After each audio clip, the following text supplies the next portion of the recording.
प्रणाम। जय जिनेन्द्र। भाई बहन की जोड़ी जो दीक्षा लेने के लिए दौड़ी, कैसे एक ही परिवार के दोनों सदस्य मात्र 18 साल और 21 साल की उम्र में मुमुक्षु मेत्रम भाई, मुमुक्षु उदिति बहन दोनों दीक्षा लेने के लिए जा रहे हैं। किस तरह उन्हें वैराग्य के भाव उत्पन्न हुए, कैसे दोनों ने संयम जीवन अंगीकार करना सही समझा और कैसे आज तक की उनकी जर्नी रही, ये सारी बातें हम जानेंगे इस एपिसोड के माध्यम से। प्रणाम। शाता में आप शाता में हो। देवगुरु पसाए।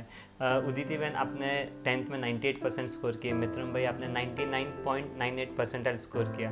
तो बचपन से ही पढ़ाई में इतना इंटरेस्ट था और आपके लाइफ में क्या गोल्स थे, क्या बनना चाहते थे? भले ही आप अभी दीक्षा लेने के लिए जा रहे हो, परंतु हर किसी के लाइफ में कुछ ना कुछ गोल या कुछ बनना ऐसा रहता ही है। तो आपके जीवन में क्या था, वो एक आपसे जानना था। बचपन से ही मुझे कंप्यूटर्स, रोबोटिक्स, एआई टेक्नोलॉजी में बहुत ही इंटरेस्ट था। मैं छोटी थी तो कंप्यूटर किसी को मुझे ऐसे सिखाना इंटरेस्ट था तो सिखाना नहीं पड़ता था, कुछ भी तुरंत आ जाता था। फिर मैंने सोचा कि मैं कंप्यूटर इंजीनियर बनूंगी। फिर थोड़ी बड़ी हुई तो पता चला कि कंप्यूटर में तो बहुत सारी फील्ड है जिसमें हम डेवलप कर सकते हैं। तो मूवीज़ देखते देखते एक फील्ड पता चली हैकिंग की, तो वो मुझे इतनी अच्छी लगी ना कि मैंने सोचा कि मैं बड़ी होकर हैकर ही बनूंगी और साइबर सेल में जाके देश के लिए सेवा करूंगी। जी, पहले से ही है ना, देश के प्रति वो पैट्रियोटिज्म वाली फीलिंग, थोड़ा देश के प्रति प्यार भी था और थोड़ा एग्रेसिवनेस भी था। इसलिए पहले से ही सोचा था जो करेंगे गवर्नमेंट में जाएंगे, ये फिक्स है, गवर्नमेंट जॉब ही करनी है जी। फिर बड़े हुए और जब 10th में इतने अच्छे देवगुरु कृपा से परसेंटेज आए तो तभी मैंने सोच लिया था कि मैं एक बड़ा आईएएस ऑफिसर बनना चाहता हूँ। मित्रम भाई और उदिति बहन, आप दोनों साथ में दीक्षा लेने के लिए जा रहे हो। दोनों की दीक्षाएं एक साथ में है, तो जनरली आप बड़े हो, आप छोटे हो, तो दोनों को दीक्षा के भाव किस तरह हुए? दोनों को एक साथ में भाव हुए या दोनों का अलग अलग स्ट्रगल है? किस तरह का अब तक का आपका जर्नी रहा, वो एक आपसे जानना था। दीक्षा के भाव सबसे पहले हम दोनों में से मुझे हुए थे। जब साहिब जी का चातुर्मास हुआ तब साहिब जी ने बोला भाई को कि चलो 99 करने शत्रुंजय की। तब मैं 10th में थी तो मैं नहीं जा पाई थी। तो वहाँ पे जब मैं उससे मिलने गई शाता पूछने, तो मैंने देखा कि वहाँ का माहौल तो बहुत अच्छा है, मुझे भी करना चाहिए था। तो मैंने साहिब जी को बोला कि मेरा भी नेक्स्ट ईयर का फॉर्म अभी से ही भर दो। फिर मैं 11 साइंस में आ गई थी, तो तब फॉर्म तो भर दिया था पर थोड़ा ऐसा था कि साइंस की ये वो पढ़ाई, ट्यूशन, स्कूल। फिर साहिब जी ने बोला कि कोई बात नहीं, तुम आ जाओ, आप आ जाओ, हो जाएगा। तो फिर मैं शत्रुंजय की 99 करने गई मम्मी पापा के साथ। जी, तो तीनों ने साथ में की? आपने मम्मी पापा? हाँ, तीनों ने साथ में की थी। तो वहाँ पे यात्रा करते करते दादा की, आदिनाथ दादा की ऐसी कृपा हुई कि बस 99 जैसे ही खत्म होने को आई ना, मैंने सोच लिया था कि मैं दीक्षा जीवन ही अंगीकार करूँगी। तो इनके भाव पहले हुए थे, तो जब ये फर्स्ट टाइम रहने जाने वाले थे तो मेरे को तो ऐसा कुछ था नहीं कि दीक्षा लेनी है, लेकिन मेरा 10th का वेकेशन चल रहा था। तो हम 6-7 फ्रेंड्स ने सोचा कि महाराज साहब आए हैं तो इनके साथ वेकेशन करके आए। तो इनके साथ वेकेशन में 10 दिन के लिए विहार के गए। वो मुमुक्षु बनने के लिए गए थे, हम तो ऐसे वेकेशन करने के लिए गए थे। तो जब ये गए तो फिर उस टाइम लॉकडाउन के बाद मेरा 10th हुआ, तो सीबीएसई बोर्ड ने एडमिशन 1 मंथ लेट कर दिया था। तो हम 10 दिन में तो वापस आ गए, लेकिन फिर मैंने सोचा कि 1 महीना घर पे क्या करूँगा, उससे अच्छा उन्होंने भी मेरे को बोला कि आप आ जाओ मेरी कंपनी देने। ऐसे 1 महीना मैं उनके साथ रहने गया, कंपनी देने गया। तो महीना रहने गया ना, तो वहाँ का एनवायरनमेंट, कल्चर बहुत पसंद आ गया। तो मैंने सोचा कि देवगुरु कृपा से हम स्कॉलर है तो थोड़ा और क्यों ना एक एक्सपीरियंस कर लेते हैं। तो थोड़ा और रहने का सोचा कि एडमिशन थोड़ा लेट लेंगे। तो महाराज साहब के साथ रहते रहते ही, उनके साथ परिचय करते करते ही मैंने सोच लिया कि सही लाइफ और रियल लाइफ तो यही लगती है। इसलिए मैंने सोचा कि तब मेरे को दीक्षा ही लेनी चाहिए। जी, आप दोनों को दीक्षा के भाव हुए और उसके बाद आप गुरु भगवान के पास रहने गए होंगे। उसके पहले भी रहे हो गुरुकुलवास में, तो वहाँ की लाइफस्टाइल, वहाँ की जो दिनचर्या है, उनके साथ रहने का एक आनंद, वो अनुभव और किस तरह का वहाँ मजा आता है। हर दीक्षार्थी को ऐसा रहता है कि वो जो टाइम रहता है उसमें बहुत ज़्यादा अच्छा एक्सपीरियंस किया रहता है। तो आपसे जानना था कि आपका एक्सपीरियंस कैसा रहा, गुरुकुलवास में आपको कैसा लगा और क्या एक खूबी वहाँ की जो आपको बहुत ज़्यादा पसंद आई, तो वो एक आपसे जानना था। आपने पूछा गुरुकुलवास के बारे में, तो गुरुकुलवास में तो ऐसा है ना कि वहाँ एक दूसरे के प्रति जो यूनिटी, भाईचारा बोलते हैं वो, और एक दूसरे के प्रति लागणी, प्रेम, उनसे जो वो व्यावच भक्ति करते हैं ना, वहाँ यहाँ रह के ऐसा लगता है कि 2 भाइयों में भी नहीं हो सकती है। वहाँ अलग अलग समाज के, अलग शहर के, अलग गांव के सब लोग एक साथ में आके एक गुरु के नीचे रह के एक दूसरे के प्रति इतना प्यार बांट सकते हैं, वो एक ऐसी खूबी मेरे को लगी। मेरा एक्सपीरियंस तो बहुत अच्छा लगा। सबसे ज्यादा जो पसंद आया वो था व्यावच भाव, व्यावच का गुण जो एक दूसरे के प्रति वहाँ पे महात्माओं को होता है। वहाँ पे हम लोग 435 शिष्य है जो एक ही गुरु माता के नीचे है। साध्वी जी, परम पूज्य साध्वी जी श्री प्रवर्तिनी गुरु मैया पुण्य रेखा श्री जी महासाहेब, मतलब पुण्य रेखा श्री जी महाराज साहब के 435 शिष्य है। हाँ, उनके नीचे सब लोग हैं और अभी हम ऐड होने वाले हैं। तो वहाँ पे ऐसा, यहाँ पे ऐसा है कि दो बहुए या दो लोग भी एक साथ नीचे शांति से प्रेम से नहीं रह सकते, और वहाँ पे हम इतने सारे एक साथ प्रेम, आदर भाव, एक दूसरे के प्रति सम्मान, व्यावच, वो सारे जो गुण यहाँ पे नहीं है ना, वो वहाँ पे देखने को मिलते हैं। इसलिए वो मुझे बहुत अच्छा लगा। आप दोनों से एक बात जाननी थी कि हर दीक्षार्थी के जीवन में ऐसा होता है कि दीक्षा के भाव हो जाते हैं, फिर भी कहीं ना कहीं ऊपर नीचे होता है। ऐसा रहता है कि दीक्षा या संसार, संयम संसार, तो ऐसा एक कोई पर्टिकुलर पॉइंट है जहाँ पे आपको लगा हो कि मुझे दीक्षा ही लेनी है, फिक्स कर दिया मन में कि 100% मैं दीक्षा के लिए रेडी हूँ, तो लाइफ में वो टर्निंग पॉइंट कि मुझे दीक्षा ही लेनी है, वो कैसे आया, कब आया, ऐसा कोई इंसिडेंट, तो वो आपसे जानना था। मेरी लाइफ वैसे तो बहुत शौकीन रही है।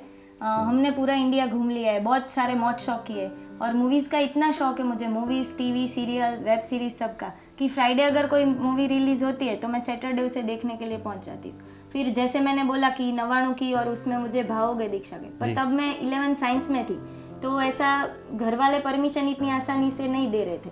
मतलब 12th कंप्लीट कर, उसके बाद देखते हैं, ऐसा उन्होंने कहा। तो मैंने भी सोचा कि वो उनकी इच्छा नहीं है तो 12th कंप्लीट कर लेती हूँ। फिर कोरोना आ गया, तो फिर उसके बाद मेरी तबीयत की अनुकूलता नहीं थी, तो फिर हमारे सुरेंद्रनगर में उपदान हुआ, तो मैं पात्रिसा करने बैठी थी पापा के साथ। तो फिर मैंने पात्रिसा में भी पूरा उपदान किया 48 डेज तक। मतलब सेकंड उपदान था, लेकिन आपने 48 डेज तक पूरा 48 डेज तक उपदान किया। तो वहाँ पे मुझे मन में बहुत सारे संकल्प विकल्प थे कि क्या दीक्षा लूँ ना लूँ, कहाँ जाऊँ, कौन से गुरु महाराज ये वो। तो फिर उपदान करते करते दादा ने, हमारे सुरेंद्रनगर में अमीजरा वासुपूज्य दादा, उन्होंने इतने सारे संकेत दिए कि मन में निश्चय कर लिया कि नहीं, यहीं पे दीक्षा ही लेनी है। फिर हमारे सुरेंद्रनगर में एक दीक्षा थी, तो गुरु महाराज वहाँ पे उनको दीक्षा देने के लिए आए। तब मुझे फाइनल संकेत मिल गया कि नहीं, बस ये लोग उनके लिए नहीं, मेरे लिए आ रहे, मुझे लेने के लिए आ रहे। तो उपदान से ही मेरे वो दृढ़ भाव गए, भाव थे पर भाव दृढ़ हो गए जी। तो 2017 में परम पूज्य आचार्य देव जिनेश रत्नसुरी महाराज है, हमारे गुरुदेव का चातुर्मास सुरेंद्रनगर हुआ था जी। तो पहले से लाइफ ऐसी नहीं थी कि हम चातुर्मास में जाए या ना जाए, सिर्फ भगवान 8 दिन पर्युषण के करने के ऐसे थे। तो पर्युषण के बाद एक मेलावला होता है, जो मतलब पाठशाला के बच्चों बालिकाओं का होता है मेलावला, कुछ ना कुछ परफॉर्म करते हैं। तो उसमें मेरे को पहले से स्पीच का एक है, तो मैंने सोचा कि मैं एक स्पीच देता हूँ। तो ऑडिशन के लिए तो महात्मा ने बोला कि तुम्हारी आवाज़ अच्छी है तो तुमको पूरा एंकरिंग दे देते हैं, इसलिए उन्होंने एंकरिंग दे दिया, और महात्मा को थोड़ी हमारी दोस्ती हो गई। तब तो मैं छोटा था इसलिए दोस्ती बोल रहा हूँ, तब हमारी दोस्ती हो गई। तो महात्मा ने पूछा कि हमारी निश्रा में 99 हो रहा है गिरिराज का, तो आपके दोस्त भी आ रहे हैं सुरेंद्रनगर से, तो क्या आओगे? तो मम्मी ने बोला कि दोस्त लोग सब जा रहे हैं तो तेरे को जाना है तो देख ले। तो दोस्तों के साथ साथ हम पूरे 51 लोग थे सुरेंद्रनगर से। महात्मा ने चातुर्मास किया था इसलिए हम पूरे 51 लोग 99 में गए। और बताए ना तो 99 वो गिरिराज की 99, मतलब गिरिराज और गुरुराज के दोनों के सानिध्य में 99 की है पूरी, क्योंकि हमारा कमरा एग्जैक्ट महात्मा के उपाश्रय के बाजू में ही था। और जो महात्मा है हमारे परम पूज्य मुनिराज हेमरत्न विजय जी महाराज, उनकी उंगली पकड़ के ही मैंने पूरी 99 की है जी। मतलब महात्मा को इतने करीब से देख लिया ना कि ऐसा सोचा कि तब दीक्षा के भाव नहीं हुए थे, लेकिन ऐसा सोचा कि ये तो क्या ही अलग सा जीवन है, अच्छा सा जीवन है। तो वो 99 में ऐसा फिक्स किया था, ये गुरु जी है, दीक्षा के लिए नहीं किया था। लेकिन फिर तब मैं 12 साल का था, फिर 5 साल तो ऐसे ही गए, मतलब दीक्षा तो लेनी नहीं थी, संपर्क में जाते थे, मिलते थे। फिर 10th स्टैंडर्ड में तो ऐसा हो गया था कि कभी कभी देरासर भी नहीं जाते थे, इतना लो आ गए थे। तो फिर देरासर भी नहीं जाते थे। फिर तभी हमारे शहर में दीक्षा होने वाली थी, इसलिए गुरु महाराज आने वाले थे।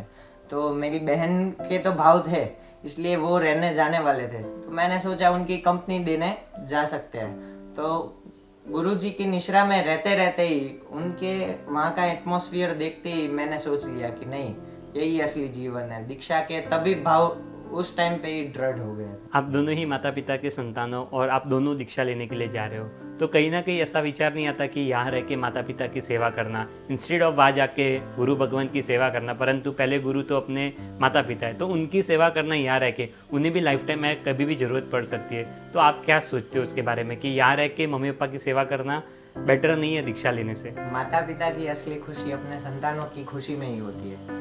आप फॉरेन एग्जांपल ले लो कि अगर कोई बच्चे को फॉरेन जाना हो पढ़ाई करने के लिए, उनके माता पिता को पता ही है कि अगर ये एक बार फॉरेन चला गया तो फिर वापस आने के चांसेस बहुत कम रहते हैं जी। फिर भी उनको भेजना नहीं होता है अपने से दूर, फिर भी वो बच्चे की खुशी है फॉरेन जाने में, उसकी सक्सेस है, इसलिए वो भेजते हैं कि नहीं तू जा। फिर इसलिए ये हो ही सकता है कि माता पिता की असली और रियल खुशी इसमें ही है कि जो बच्चा खुश है तो माता पिता ऑटोमेटिकली खुश होने ही वाले हैं, कहीं पे भी हो बच्चा। सेवा कई, आपने बताया सेवा, तो सेवा कई प्रकार की हो सकती है। तो माता पिता भूखे हो, माता पिता को कोई रोग हो, तो वो उस टाइम उनको छोड़कर वो बच्चा दवाई लाने या खाना खिलाने, ये भी एक प्रकार की सेवा ही है। और अपने पड़ोसी के लड़के को देखकर माता पिता को जितनी खुशी होती है उससे ज्यादा खुशी अपने बच्चों के सक्सेस में होती है।